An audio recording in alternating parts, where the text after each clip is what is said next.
Vamos abrir as nossas Bíblias na primeira carta de Paulo aos Coríntios, no capítulo 7. Nós vamos dar sequência à exposição da carta de Paulo aos Coríntios, iniciando hoje as nossas considerações do capítulo 7. Como é um capítulo muito extenso e que possui temas extremamente relevantes, atuais, importante para a igreja, e também polêmicos, nós vamos abrir um espaço no final para perguntas. Então, tanto os irmãos que estão aqui, como aqueles que estão em casa, vai aparecer aí o telefone da nossa igreja, o celular, você vai mandar uma mensagem com a pergunta, e nós estaremos tirando aqui no final 10 minutinhos, 15 minutos para responder as perguntas dos irmãos que estão aqui e dos que estão em casa, tá bom? Então, à medida que eu for pregando, você vá refletindo aí, e se você quiser fazer uma pergunta, você anota, ou você vem aqui no microfone e você faz a pergunta, tá bom? 1 Coríntios, capítulo 7, versículo 1 ao 5. O tema da mensagem nesta manhã será a importância das relações sexuais no casamento. A importância das relações sexuais no casamento. Palavra do Senhor, 1 Coríntios 7, 1 a 5. Diz assim a palavra de Deus. Agora, em relação aos assuntos sobre os quais escrevestes, é bom que o homem se abstenha de relações sexuais com qualquer mulher. Porém, por causa da imoralidade, cada homem tem a sua esposa e cada mulher seu marido. O marido deve cumprir seus deveres conjugais para com sua esposa, e da mesma forma a esposa para com seu marido. A esposa não tem autoridade sobre o seu próprio corpo, mas sim o marido. Da mesma maneira, o marido não tem autoridade sobre o seu próprio corpo, mas sim a esposa. Portanto, não vos negueis um ao outro, exceto por mútuo consentimento, e apenas durante algum tempo, a fim de vos consagrardes à oração. Logo em seguida, uni-vos novamente, para que Satanás não vos tente por causa da vossa falta de controle. Vamos orar mais uma vez, pedir ao Senhor que nos agracie, que fale ao nosso coração, que nos oriente a partir da exposição da sua santa e bendita palavra. Oremos. Pai, muito obrigado, Senhor, pela tua palavra que nós acabamos de ler. E eu quero te pedir, meu Pai, que o teu Espírito Santo que inspirou esse texto possa agora falar de forma toda especial aos nossos corações. Ó Senhor, que nós sejamos instrumentos do Senhor na vida da igreja, na vida dos casais, das famílias, que o Senhor ponha um freio nos meus lábios para que eu possa ministrar somente a Tua palavra, que seja a Tua palavra que vai assumir o primeiro lugar nos nossos corações. Fala conosco, Senhor, aquilo que nós precisamos ouvir e não pura e simplesmente o que queremos ouvir. Que as palavras dos meus lábios e o meditar do meu coração sejam agradáveis na Tua presença, ó Senhor, rocha minha e redentor meu. Amém. Amém. Mantenha a sua Bíblia aberta, por favor, para a gente iniciar as considerações deste capítulo 7 da carta de Paulo aos Coríntios. Como eu disse, o tema da mensagem é a importância das relações sexuais no casamento. Quando eu era criança, certa feita eu ouvi dois irmãos na igreja que eu fazia parte, conversando, líderes, pastores, liderança da igreja. E lendo esse texto, eu lembrei daquela conversa. E qual era o teor da conversa? O teor da conversa era o seguinte: fulano de tal é um pregador tão consagrado, tão usado por Deus, e no dia que ele vai pregar, ele não tem relações sexuais com a esposa. A conversa era sobre isso. E aí o pastor estava falando que no dia da ceia, os irmãos não deveriam ter relações sexuais. E eu lembrei, estudando esse capítulo 7, dessa conversa de mais de 20 anos atrás, e eu fui confirmar com um pastor amigo meu, que é dessa denominação, esse assunto. E eu disse: fulano, a sua denominação, ela defende isso? E ele disse: na década de 70, 80, 90, se defendia que na semana da ceia não se podia ter relações sexuais. Ou seja, eu lembrei de uma história, de uma conversa que de fato aconteceu, eu não estava criando. Onde é que está o problema aqui? O problema está na visão equivocada sobre o sexo, sobre a sexualidade, sobre essa dádiva, esse presente que Deus nos deu. Eu tenho certeza que quando eu anunciei o tema, talvez alguns ou algumas mais espirituais da igreja podem ter pensado assim: pastor vai falar sobre sexo no domingo de manhã, no culto? Não tinha outra coisa para falar, não? Isso é assunto para se tratar na igreja? E isso revela a visão equivocada da pessoa. Ela está sendo mais grega do que cristã. Ela está sendo mais mundana, sem ter noção, do que bíblica, do que cristã. Para a gente entender o capítulo 7 de 1 Coríntios, a gente tem que levantar algumas coisas à guisa de introdução para a gente poder se aprofundar neste capítulo. Serão 6 pregações no capítulo 7, para você ver o quanto esse capítulo é profundo, e poderia ser mais. Veja bem, qual é o contexto para que a gente possa entender o capítulo? Paulo havia recebido uma comissão da igreja de Corinto, trazendo informações sobre aquela igreja, que a situação não estava boa na igreja. Havia problema de todo tipo naquela igreja, e você sabe muito bem, e quem vem acompanhando a série sabe do que eu estou falando. Havia problema de divisão, e Paulo trata nos 4 primeiros capítulos. Havia problema de disciplina, e Paulo trata no capítulo 5 e 6.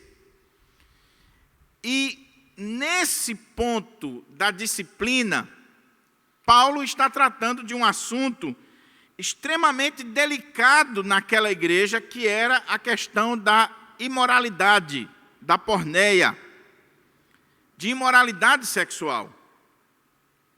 E quando Paulo trata desse assunto, a igreja manda uma carta para o apóstolo Paulo com algumas perguntas, alguns questionamentos. Se você olhar o versículo 1 aí, olha como é que diz o versículo 1. Agora, em relação aos assuntos sobre os quais escrevestes, ou seja, a partir de agora, Paulo vai tratar de alguns temas, de alguns assuntos, e ele vai fazer isso. Capítulo 7, versículo 1, ele cita isso. Capítulo 7, versículo 25, capítulo 8, versículo 1, capítulo 12, capítulo 14, Paulo vai sempre colocar isso. Quanto ao que vocês me escreveram, quanto ao que vocês me escreveram, em relação ao que vocês me escreveram. Ou seja, Paulo não só recebeu informações através daquele grupo daqueles irmãos que vieram de Corinto, ou dos da casa de Cloé, mas Paulo tinha diante de si uma carta que os coríntios enviaram. E nesta carta, dentre os assuntos, estavam algumas perguntas para Paulo. Por exemplo, Paulo, nós podemos fazer um voto de abstinência no casamento? Nós podemos deixar de ter relações sexuais para se dedicar às coisas de Deus enquanto casados? Paulo, eu sou solteiro e estou querendo continuar solteiro. Ou sou viúva e estou na dúvida se continuo viúva ou não. O que você diz? Paulo, eu sou crente, casado, mas a minha mulher não é crente. E eu estou pensando em me separar dela. O que você diz? Paulo, meu marido não é crente, mas ele consente em viver comigo. Ele não vai à igreja, mas não tem problema com a igreja, não me impede de estar na casa do Senhor. Mas tem gente dizendo que eu deveria me separar dele. O que você diz? Nossos filhos vão para a igreja, ele não tem problema. O que você diz? Paulo, eu estou noivo, mas eu e a minha noiva chegamos a um consenso de que, para servir melhor a Deus, nós deveríamos abrir mão do noivado. Só que a minha noiva, ela está muito triste com isso, porque estamos tomando essa decisão, mas parece que não é bem assim. Ou então, dependendo da linha de interpretação desse versículo, lá no meio do capítulo, Paulo, eu tenho uma filha virgem, que já está passando a flor da idade, e eu quero que minha filha case. Eu estou pecando em querer que ela case?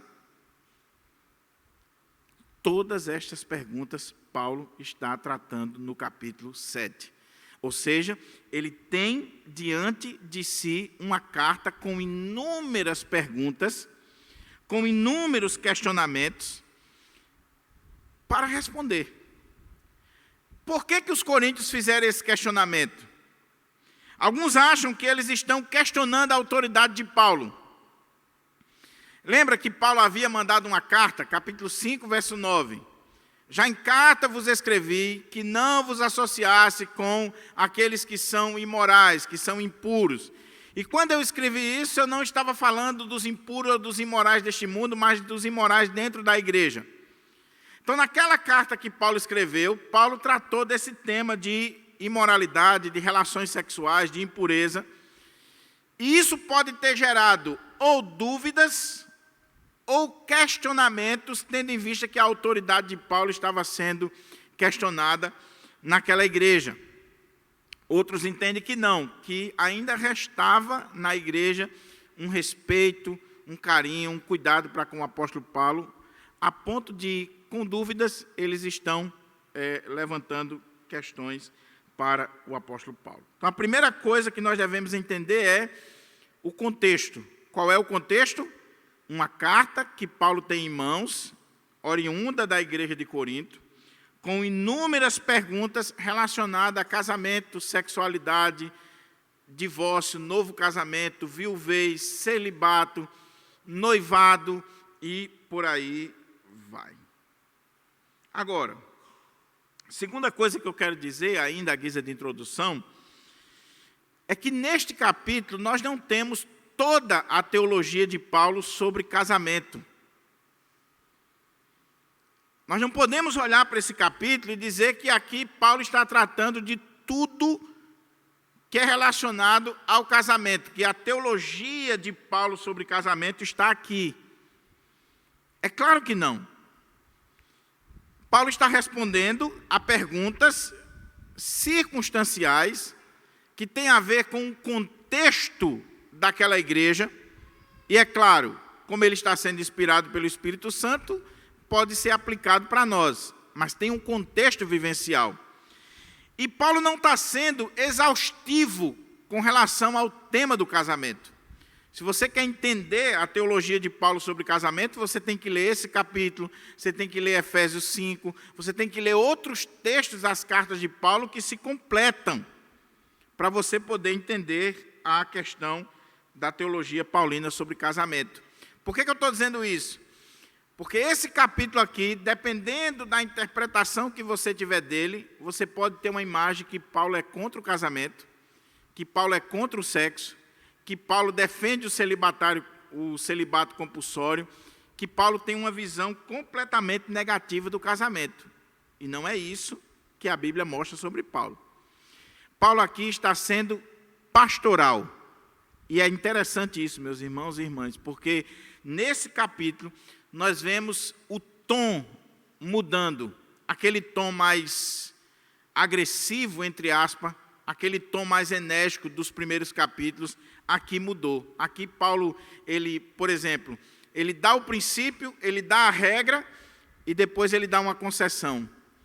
Ele ensina algo para a igreja, mas ele entende a situação da igreja e dos irmãos e diz, mas por causa disso, eu digo isso aqui para vocês. Então ele está sendo pastoral na sua abordagem. Para a gente entender ainda o texto, e não é por acaso que eu estou fazendo essa longa introdução, a gente deve se perguntar, por que uma igreja como a igreja de Corinto, ela estaria preocupada com esses assuntos? Veja bem, capítulos 5 e 6, Paulo tratou de porneia, de imoralidade. E nestes dois capítulos, o problema é o liberou geral. No capítulo 7, ele continua falando de porneia, de imoralidade, mas agora existe um rigorismo religioso, existe um ascetismo, existe um legalismo na igreja. Então, enquanto no capítulo 5 e 6, ele está tratando de um assunto de liberou geral na área da sexualidade, no capítulo 7 ele está tratando do mesmo assunto, mas que agora está havendo uma repressão, um legalismo, uma visão equivocada. Então, nem tanto ao mar, nem tanto à terra. E qual era o problema que estava por trás? A visão grega a respeito do corpo. Que se você perdeu a mensagem anterior, por favor, vá escutar a mensagem anterior sobre o corpo. Os gregos, eles olhavam para o corpo, para a carne, por causa da visão dualista, como algo mau. A carne é má, a matéria é má, o espírito é bom. Então, a visão grega, o dualismo grego, dizia o seguinte: tudo aquilo que está relacionado à matéria, ao corpo, a essa dimensão, é ruim. E tudo aquilo que está relacionado ao espírito é bom. Então, se a matéria é má, se o corpo é mau, como eles diziam, é a prisão da alma, é o caixão da alma, e eu tenho essa visão a respeito do corpo, eu vou cair em dois extremos. O primeiro extremo é, se a matéria é má, se o corpo é mau, se o que importa é o espírito, aquilo que eu faço com o corpo não tem nada a ver. Então, prostituição, adultério, qualquer tipo de impureza que eu cometo com o meu corpo, não tem nada a ver, porque isso aqui é matéria que é ruim e não tem nenhum problema. É um lado da moeda. Então, quem pensava desse jeito, não tinha problema nenhum de usar o seu corpo para prostituição, para impureza, para tudo que viesse pela frente. Mas quem tem esse pensamento em relação ao corpo, ele pode cair no outro extremo. Ou seja, se o corpo, se a matéria é má e o que importa são as coisas do espírito, então eu não posso dar vazão aos desejos, aos prazeres do corpo. Aí eu vou para o outro lado, que é o ascetismo. Então, sexo está ligado ao corpo? Dá prazer à matéria, à carne? Dá. Então eu vou me abster de sexo porque eu não quero satisfazer a matéria. Tudo aquilo que for para satisfazer a matéria, eu desprezo, eu só me preocupo com as coisas do espírito, as coisas espirituais. Então, são dois extremos de uma mesma filosofia, de um mesmo pensamento, que é o pensamento dualístico grego, gnóstico, que via a matéria como algo ruim e o espírito como algo bom. Por um lado, liberou geral. O que eu faço com a matéria não tem problema. Do outro lado, o que eu faço com a matéria é algo que dá prazer, então eu vou me restringir. É esse o contexto da igreja de Corinto. Lembre que a igreja de Corinto é uma igreja que está plantada numa cidade grega. Corinto é uma cidade grega e que tem escolas de filosofia e que estão sendo influenciados pela sabedoria do mundo. Então, com isso em mente, agora vamos ler o texto de novo e vamos, à medida que a gente for lendo o texto, nós vamos expondo o texto e tirando aqui as lições para a nossa vida. Olha como é que Paulo começa. Agora, em relação aos assuntos sobre os quais escrevestes, ou seja, ele tem a carta na mão, é bom que o homem se abstenha de relações sexuais com qualquer mulher. Como assim? Na sua versão atualizada diz, é bom que o homem não toque em mulher. Tocar aí é um eufemismo para relações sexuais. Por isso que a King James atualizada já traduziu como relações sexuais. Como assim? Como eu disse, esse capítulo ele é difícil, ele é polêmico, mas é importante. Primeira dificuldade desse capítulo é essa parte B do verso 1. Porque se você prestou atenção, o que é que Paulo, entre aspas, estaria dizendo? Agora, em relação aos assuntos sobre os quais escrevestes, é bom que o homem não toque mulher, ou seja, é bom que o homem se abstenha de relações sexuais com qualquer mulher. Como assim, Paulo? Então você defende o celibato? Você defende uma vida fora do casamento? Você é contrário ao casamento? É essa a sua visão? Como é que você, Paulo, está sendo contra aquilo que Gênesis capítulo 2, verso 24 diz, e é o próprio Deus dizendo, não é bom que o homem esteja só. Far-lhe-ei uma auxiliadora que lhe seja idônea. Como é que Deus diz que é bom o homem ter uma companheira, que é bom o homem casar, e Paulo vem dizer que não é bom. Ou seja, que é bom que o homem se abstenha, que o homem saia desse tipo de relação. A outra visão em relação a esse texto é que essa palavra aqui não é de Paulo. Quem está falando aqui não é Paulo, são os coríntios. E aí começa a fazer sentido se a gente segue essa linha. O problema é que nós não temos a carta, nós não temos a pergunta, e nós temos que imaginar a pergunta a partir do que Paulo respondeu. Mas veja se não faz sentido ver por esse lado, de que essa frase não é de Paulo, ela é dos coríntios, da igreja de Corinto, é o questionamento que eles estão levantando.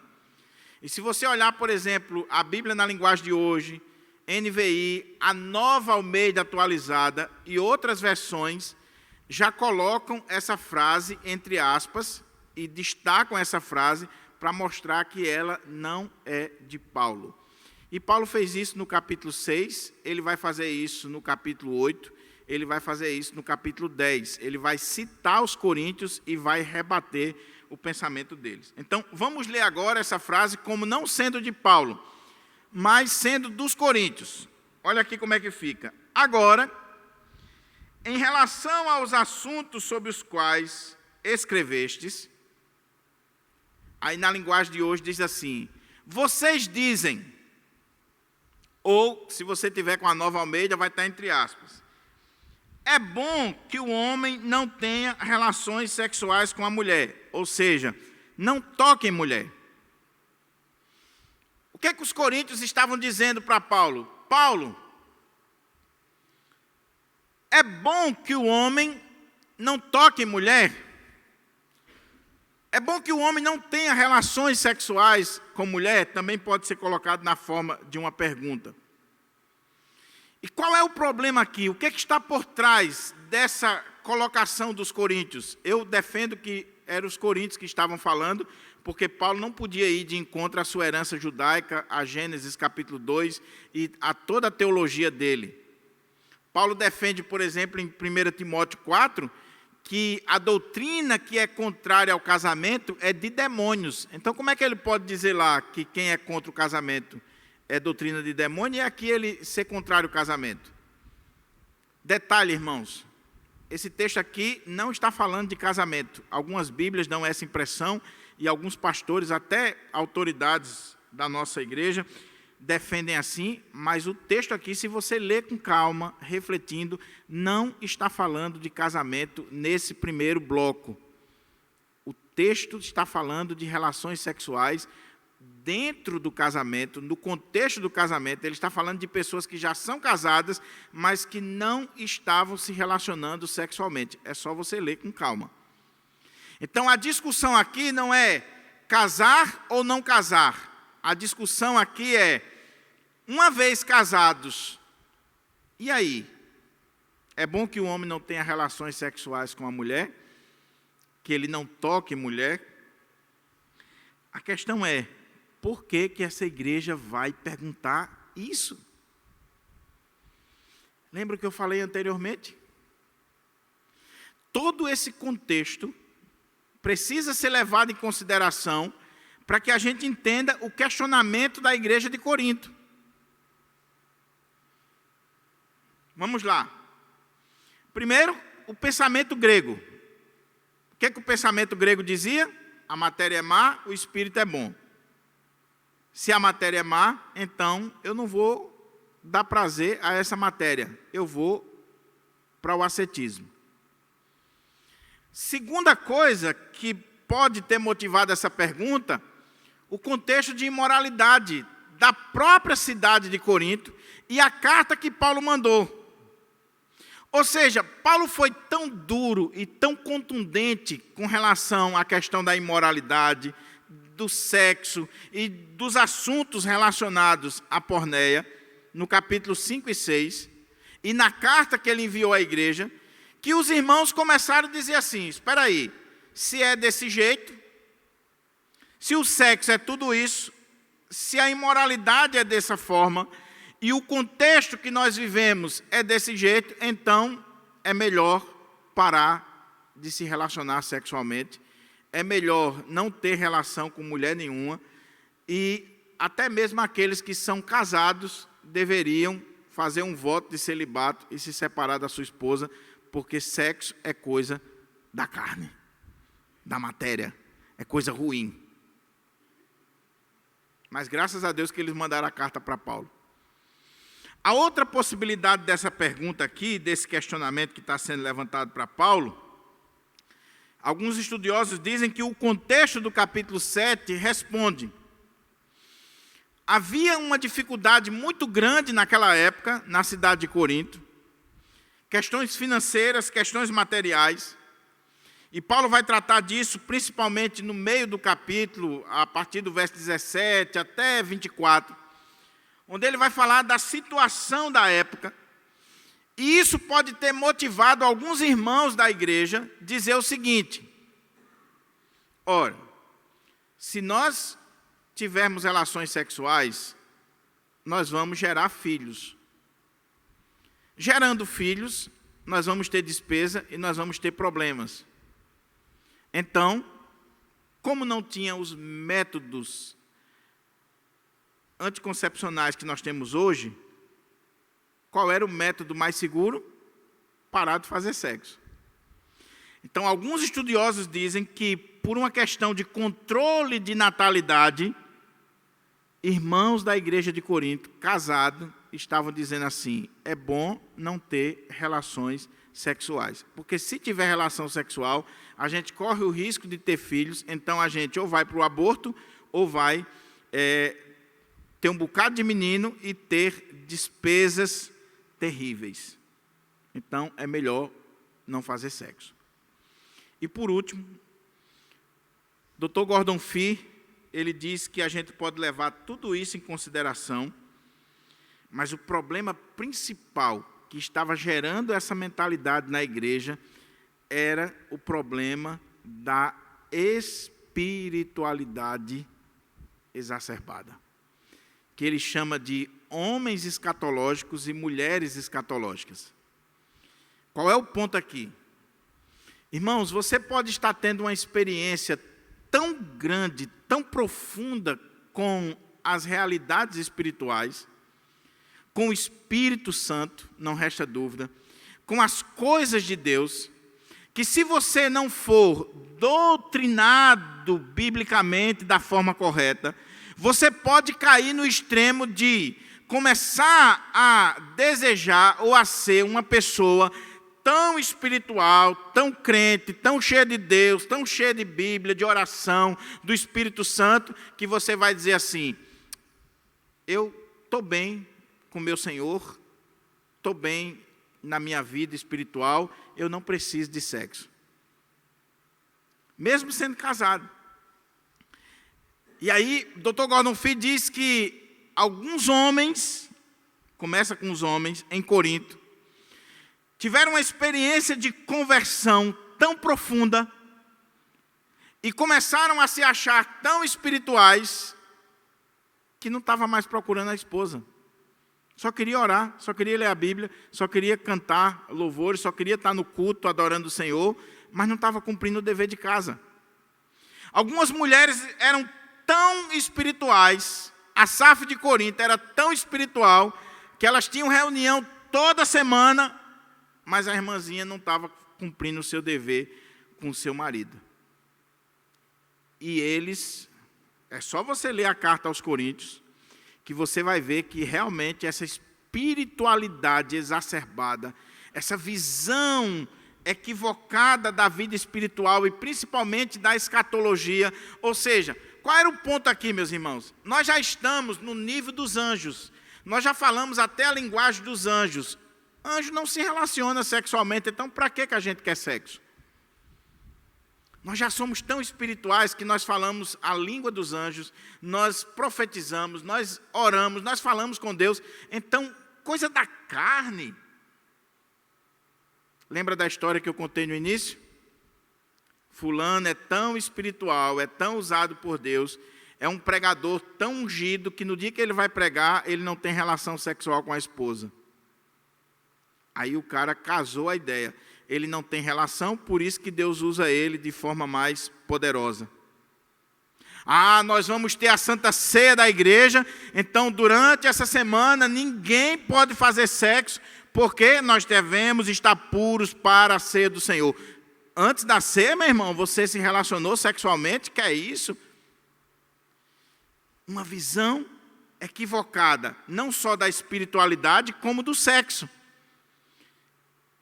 Veja, meus irmãos, como essas coisas nos afetam e como deve ser tratada na igreja, na casa do Senhor. Porque esse pensamento grego, mundano, lá do primeiro século, ele vai influenciar a teologia e a igreja católica na Idade Média, e daí vai surgir os mosteiros, os conventos, vai surgir o celibato compulsório para os religiosos, e vai influenciar as nossas igrejas, vai influenciar as nossas vidas, vai influenciar você, meu irmão, minha irmã, que muitas vezes entende que só pode se dedicar às coisas espirituais. Ir à praia é pecado, comer uma boa comida é pecado, ir ao cinema é pecado, fazer sexo é pecado. Qualquer coisa que dê vazão à carne, você diz que é pecado. Agora, se for coisas espirituais, então você entende que é algo bom. É isso que está por trás do que Paulo está colocando aqui. Agora faz sentido a gente ler de novo o verso 1, não faz? Como é que ele diz?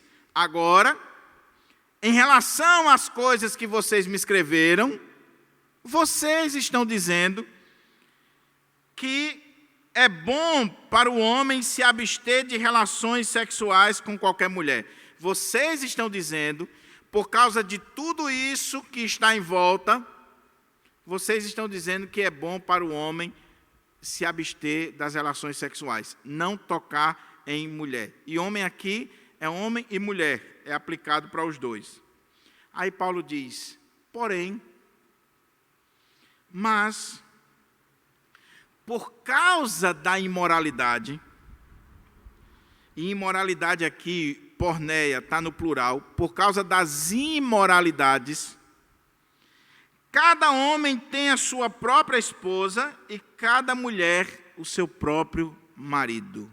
Opa, o verso 2 não pode contradizer o verso 1. Então, essa palavra do verso 1 não é Paulo. Paulo é aqui, a partir do verso 2. O que Paulo está dizendo?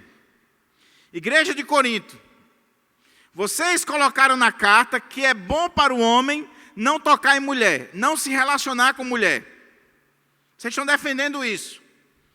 E eu sei por que vocês estão defendendo isso. Por causa da filosofia de vocês, por causa das circunstâncias aí adversas da igreja, nas questões materiais, sociais, e principalmente por causa dessa visão espiritual exacerbada de vocês. Vocês estão dizendo que é bom para o homem não tocar em mulher, não ter relação sexual com mulher. Mas, escuta o que eu vou dizer para vocês. Por causa das imoralidades, cada homem tem a sua própria esposa e cada mulher o seu próprio esposo. Paulo está sendo cirúrgico. O que Paulo está dizendo? Por que ele coloca imoralidade no plural? Imoralidade ou casos de imoralidade. O que Paulo está dizendo é, igreja de Corinto,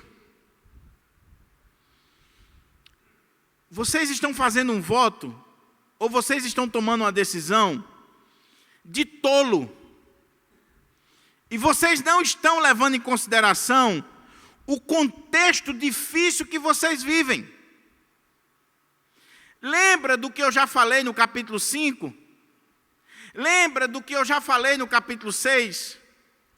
Lembra do contexto da cidade onde vocês estão inseridos?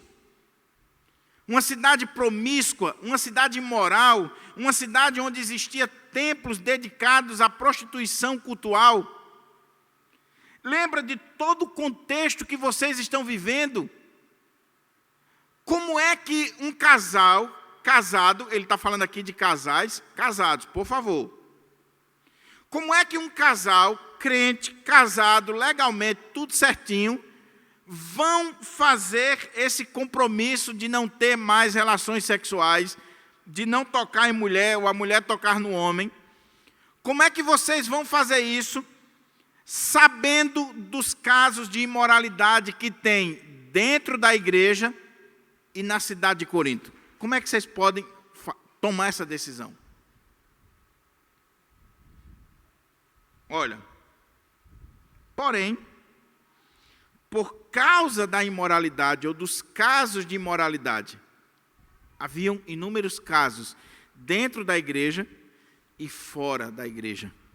Por causa disso, Paulo diz, cada homem deve ter a sua própria esposa e cada mulher o seu próprio marido. E ter aí não é casar ou não casar, como alguns pastores leem esse texto, interpretam e pregam, que Paulo estaria falando aqui do casamento ou não casamento. Ter aí é um eufemismo para relações sexuais. O que Paulo está dizendo aqui é, igreja de Corinto, por causa dos casos de imoralidade dentro da igreja e na própria cidade, cada mulher se relacione sexualmente com seu marido e cada marido se relacione sexualmente com a sua própria mulher. Tenha a sua própria mulher. Usem de sabedoria.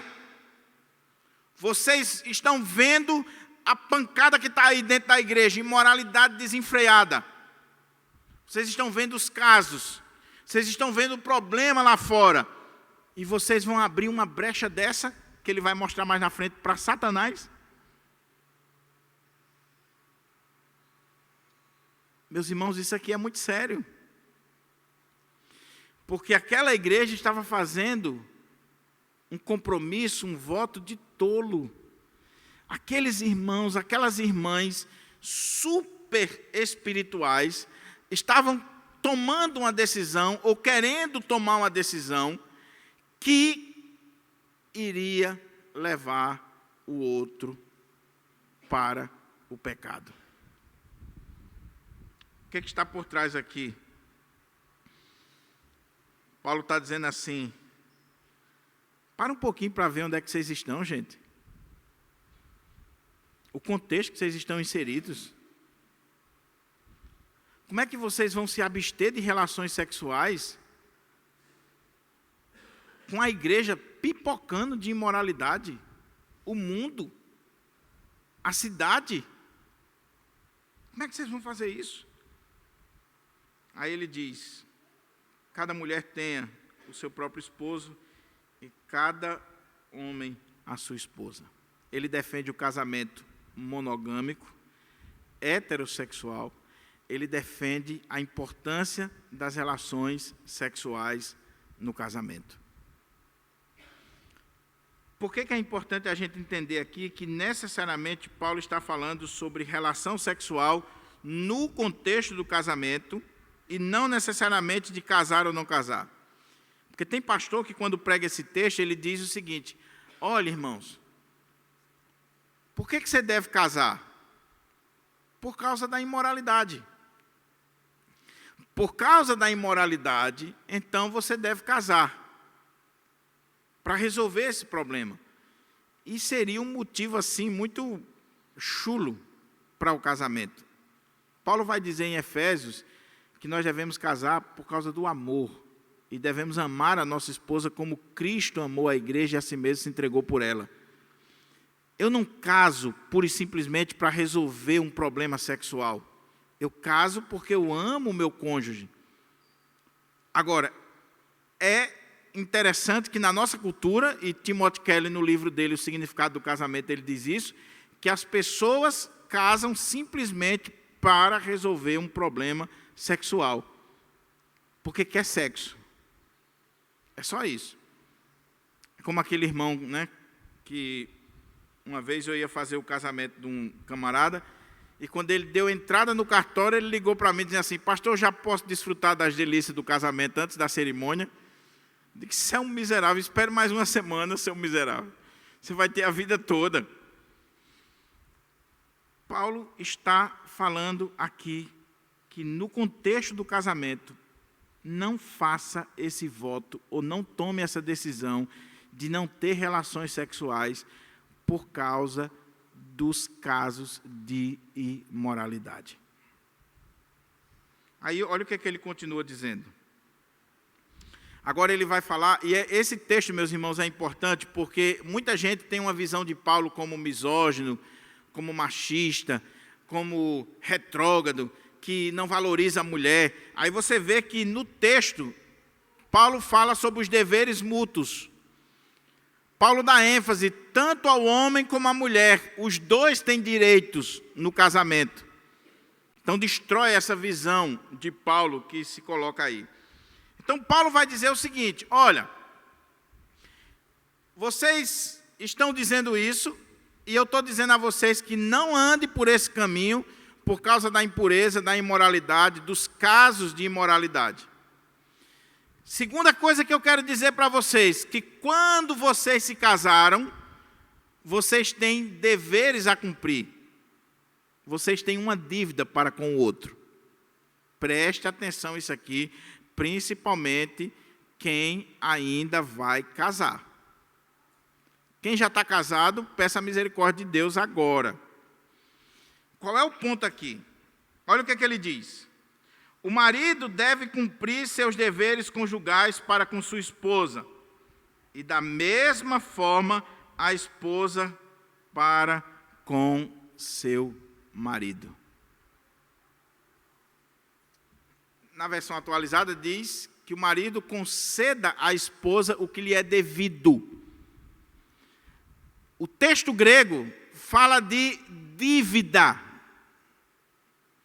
De uma dívida que você precisa pagar. Ou seja, no dia que você casou, meu irmão, você contraiu uma dívida. Tanto você como ela.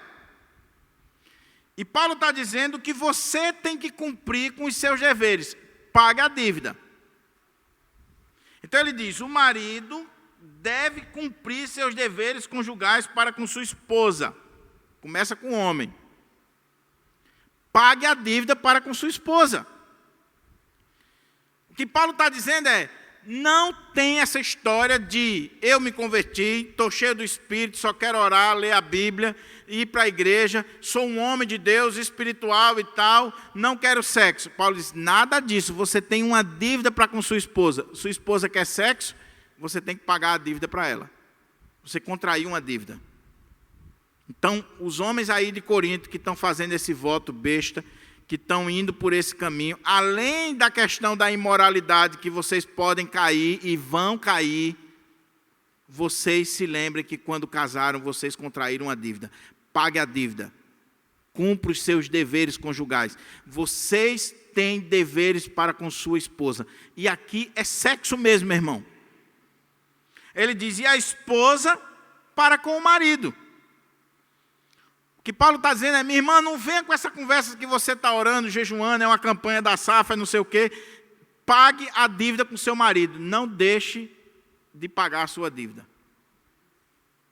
Abrindo parênteses. Meu irmão, se você está devendo há mais de mês, por favor, pague logo. Não deixa a coisa tomar uma proporção grande, não. Pague hoje.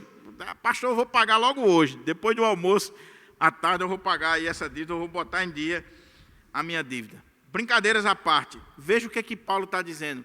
Quando você casou, você tem deveres a cumprir, tanto o homem quanto a mulher. E qual é o dever? É você satisfazer o outro sexualmente. Você não pode deixar ele numa situação vulnerável. Então ele diz, o marido conceda à esposa o que é devido a ela. O que você deve a ela. E a mulher também ao marido. Por quê? O contexto anterior. Os casos de imoralidade, de porneia, de situações na igreja e na sociedade que estavam devastando muitas vidas. A gente ri, meus irmãos, a gente às vezes leva esse assunto na brincadeira e a gente precisa ter cuidado. Eu tenho muita preocupação quando eu vou falar sobre esse assunto. Por quê? Porque tem pastor que vai para o extremo da resenha, da brincadeira, da palhaçada e acaba destruindo o que deveria construir por causa da palhaçada. Tem outros que vão tratar do assunto de uma forma tão rígida que também não vai surtir o efeito. Você tem que ter a dose certa. Você nem pode ir para um extremo nem para outro. Eu nem posso tratar o assunto como se fosse uma brincadeira. Também eu não posso tratar o assunto como um tabu, como é feito nas nossas igrejas. Eu sei que algumas aqui estão vermelhas, e alguns até em casa vermelha. Meu Deus, está falando de sexo, porque sexo é tabu. Sexo é algo que parece que crente não faz, porque já se tornou anjo. E quando faz, é como os antepassados diziam, né, os mais espirituais, é feito de noite, no escuro, vestido debaixo do lençol. Tabu, não se fala nisso na igreja. Só se fala na igreja de dízimo e oferta. Mas sexo está na Bíblia, meu irmão. Está na Bíblia. O que Paulo está dizendo aqui, em nome de Jesus?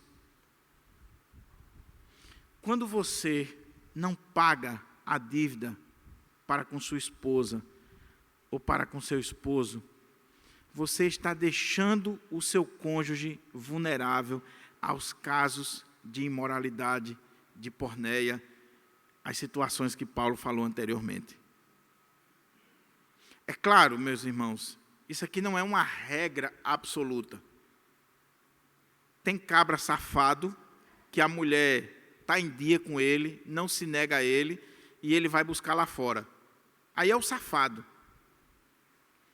Tem mulher também fácil, vulgar, que o marido cumpre o dever de casa, mas ela vai lá para fora ainda. Mas o que Paulo está dizendo aqui é, meu irmão, cumpra o seu dever para com sua esposa, e a esposa cumpra para o marido, para que você não deixe a outra pessoa vulnerável aos casos de porneia. Ô, minha irmã, você está orando tanto, lendo a Bíblia, jejuando, aí vem para a reunião da SAF, para a departamental, para isso, para aquilo, para a federação, para aquilo outro. Aí daqui a pouco seu casamento foi destruído porque seu marido se deitou com um amante. E aí a irmãzinha vem reclamar para o pastor, dizer assim, mas pastor, eu oro, eu dou o dízimo, eu vou à igreja, eu vou para a reunião da SAF, eu já fui da diretoria, não sei o quê. Sim, minha irmã, mas você está pagando a dívida em casa com seu marido? Ou você estava deixando seu marido vulnerável? Olha, pastor, eu sou um homem de Deus. O senhor sabe que depois que eu me converti, olha, eu estou na igreja, eu venho para todos os cultos, sou um homem de oração, leio a Bíblia, jejum, prego, estou no ministério, dou tudo que minha esposa quer, trabalho de dia e de noite que nem um condenado, tudo que ela quer, tem. Mas você está pagando a dívida sexual com ela?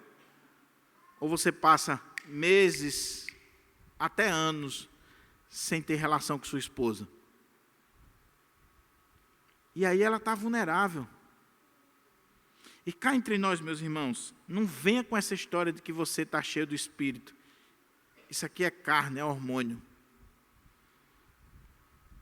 Você pode ser cheio do Espírito, você pode ser mulher de Deus, espiritual, da unha do dedinho mindinho do pé até a cabeça. Se você estiver vulnerável nessa área e o camarada chegar com um papozinho bonito no seu ouvido, você vai se arrepiar todinha e você, se não tiver cuidado, vai cair.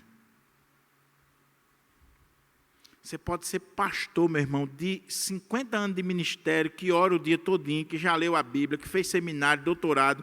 Se você estiver vulnerável nessa área, você vai cair. Então, o que Paulo está dizendo é, se resolvam logo. Por favor, resolva logo isso.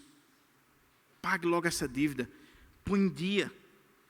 Aí ele diz, a esposa não tem autoridade sobre o seu próprio corpo, mas sim o marido. Da mesma maneira, o marido não tem autoridade sobre o seu próprio corpo, mas sim a esposa. Parece um negócio assim estranho, né? O que Paulo está dizendo aqui. Mas o que ele está dizendo é que quando você casou, o seu corpo é do outro. E o corpo do cônjuge é seu.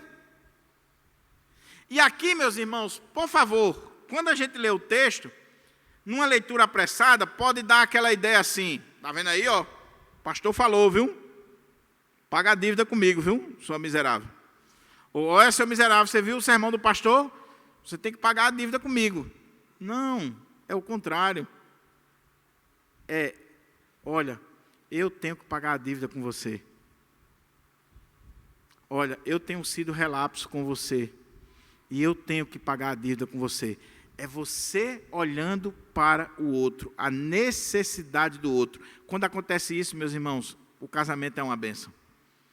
Paulo não está falando aqui de sexo forçado. Paulo não está falando aqui de uma relação sexual que a mulher não quer e o homem força. Isso é estupro. Paulo não está falando aqui de algo agressivo. Paulo está falando aqui de uma mentalidade diferente.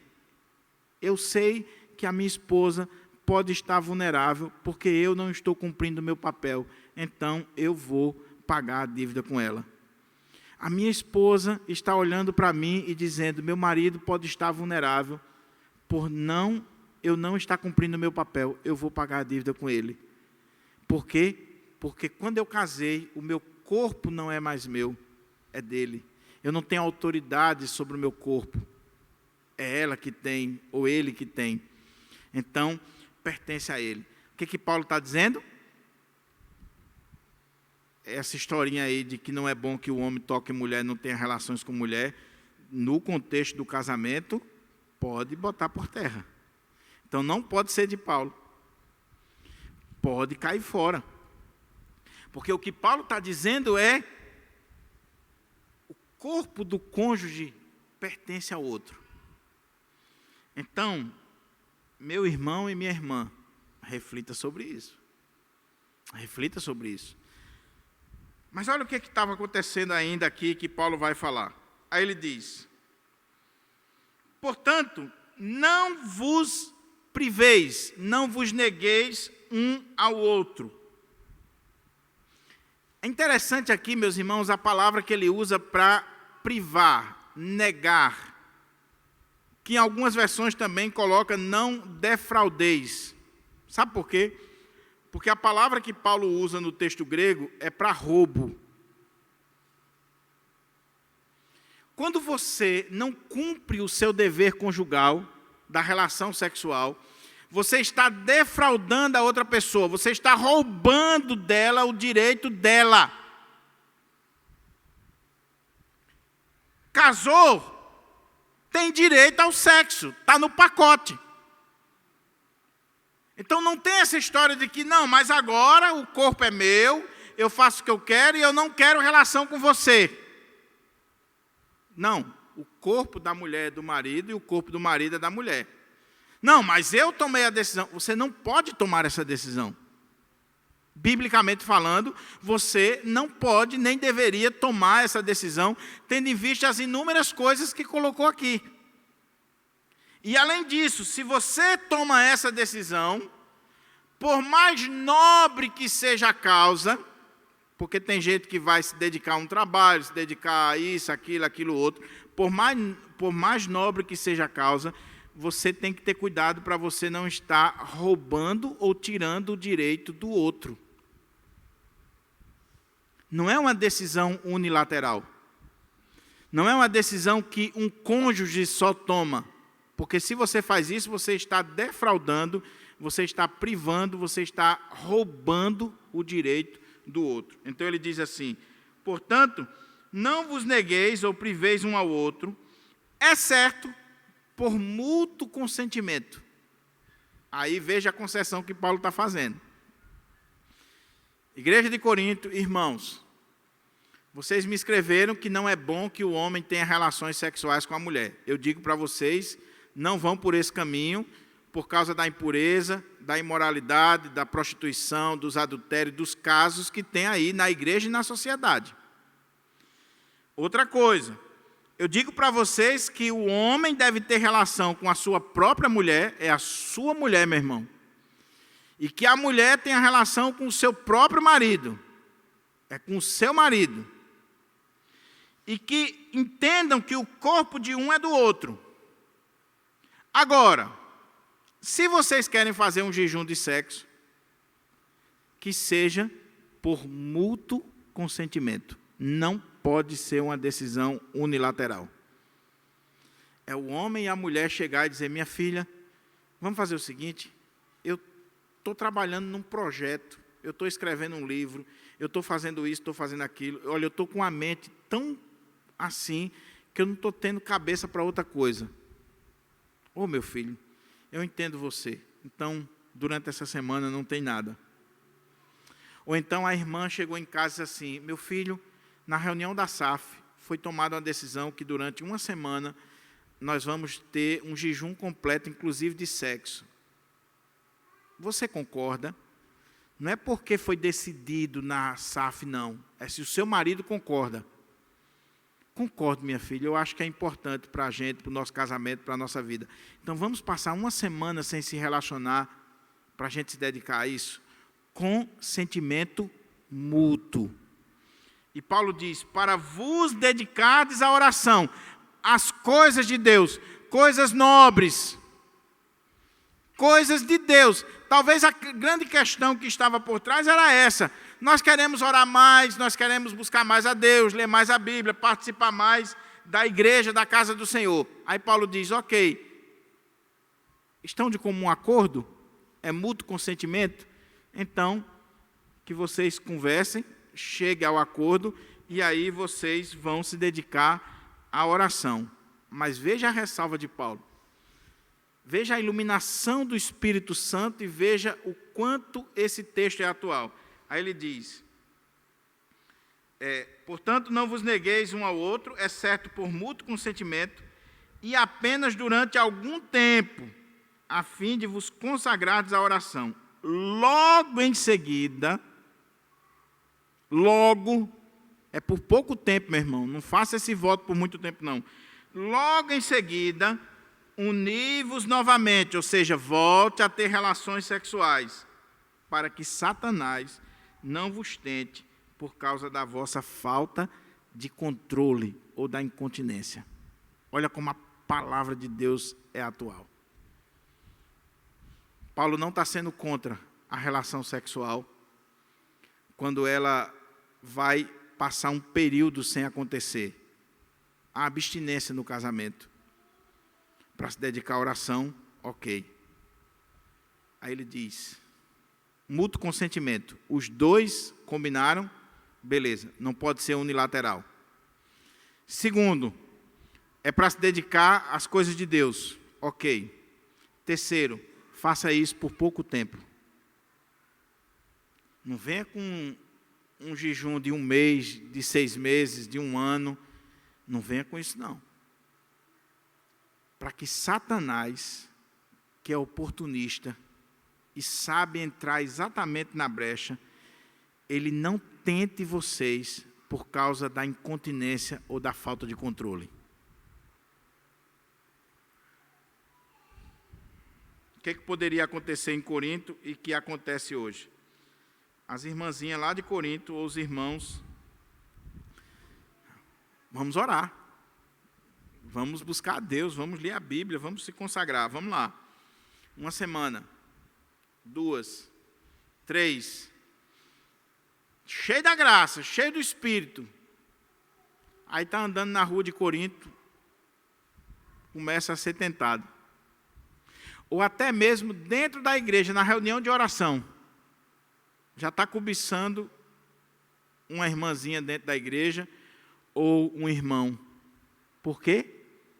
É corpo, é carne. E começou a ficar vulnerável.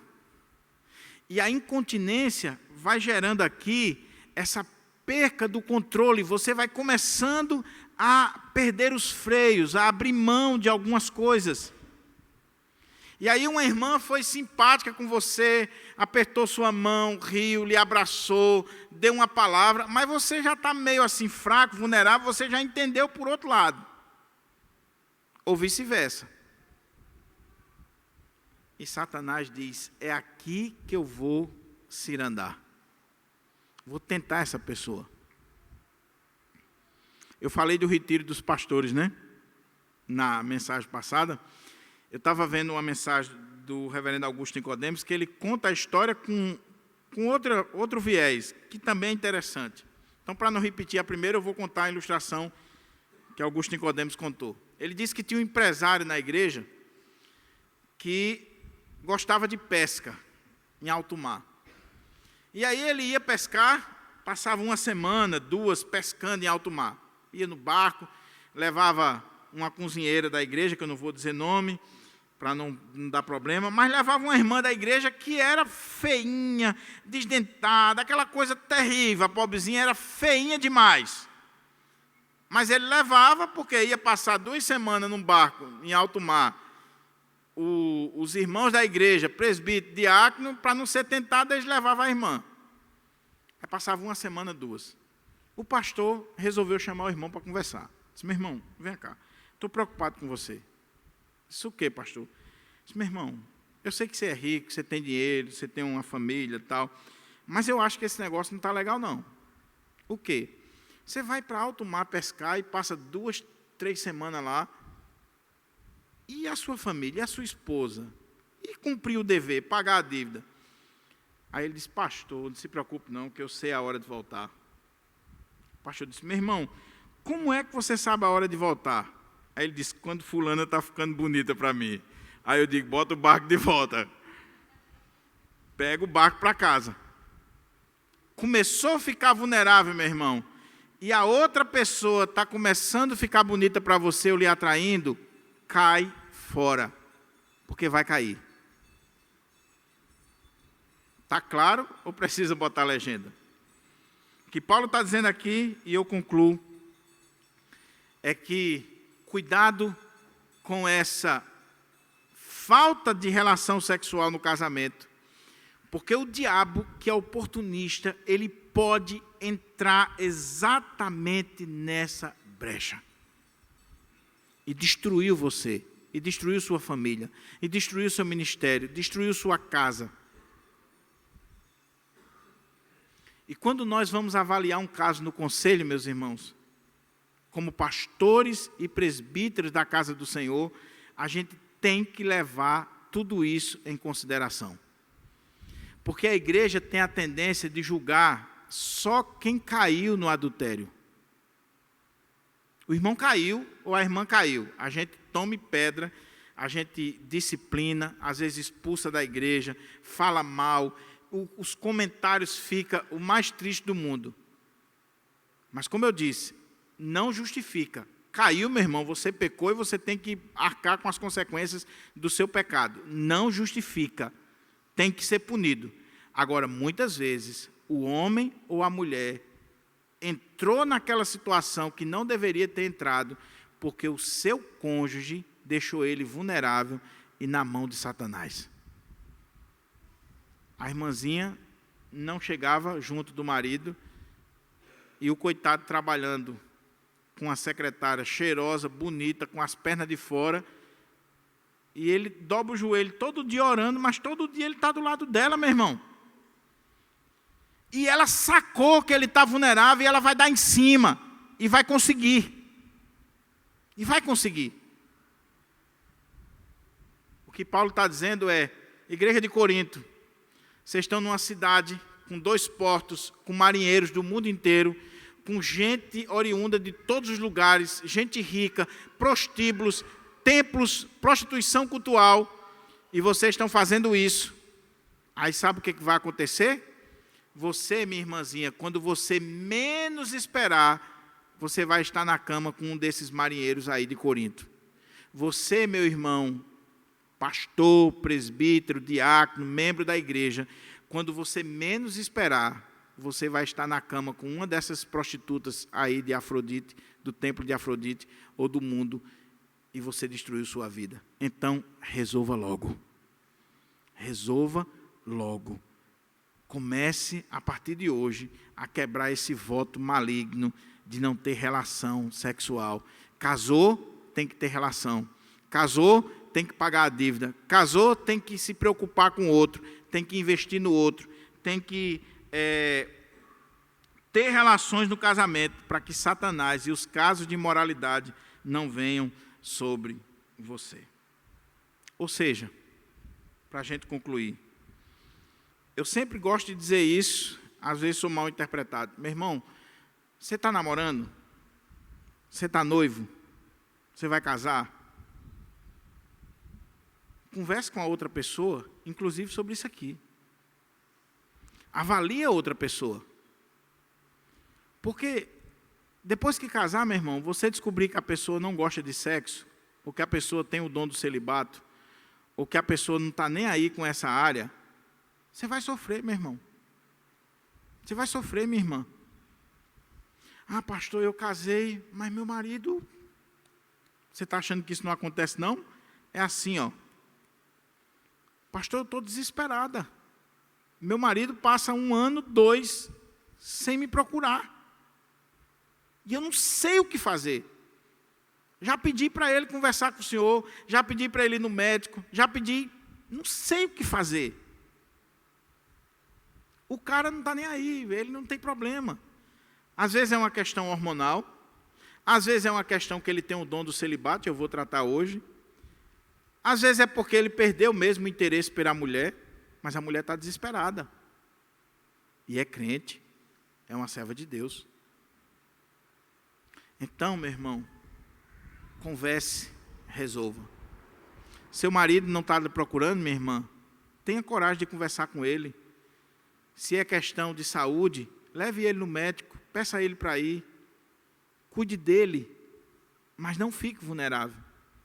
Sua mulher está com problema, meu irmão, não quer mais você, não está lhe procurando. Veja se não é depressão pós-parto, veja se não é questão hormonal, veja. Agora, se de fato não existe mais relação sexual, o casamento acabou, meu irmão. Se for por esse motivo aqui, de um não se interessar mais para o outro, o casamento acabou. Não viva de aparência. Não viva de aparência. Porque a relação sexual é o clímax do casamento. É o clímax. É a cereja do bolo. É quando o casal ele está, de fato, chegando ao clímax dessa relação. É quando a mulher tem interesse no marido e o marido tem interesse na mulher. Diz as más línguas que se você chegar em casa e você for dar um beijo na sua esposa e ela der a testa, meu irmão, já era. Se vocês não se beijam mais com prazer, o casamento já foi. Você não casou com seu irmão, você não casou com uma pessoa da sua família, você casou com alguém que tem necessidades físicas, biológicas, sexuais e que precisam ser supridas. E se não for supridas, Satanás sabe muito bem como agir. Ele sabe muito bem como suprir. Eu vou terminar com uma historinha que eu ouvi alguns anos atrás, vou terminar no horário, graças a Deus. Uma irmã crente, serva de Deus, ela começou a passar uma dificuldade muito grande. Por quê? Bonita, de acordo com a visão, biológica e psicológica balzaquiana, os hormônios pipocando, mulher nova, bonita, com necessidade, subindo nas paredes, e o irmãozinho não chegava junto. Só queria saber de orar, de ler a Bíblia, de cantar, de isso, daquilo outro. Nem elogiava a esposa, nem chegava junto da esposa. Ela crente.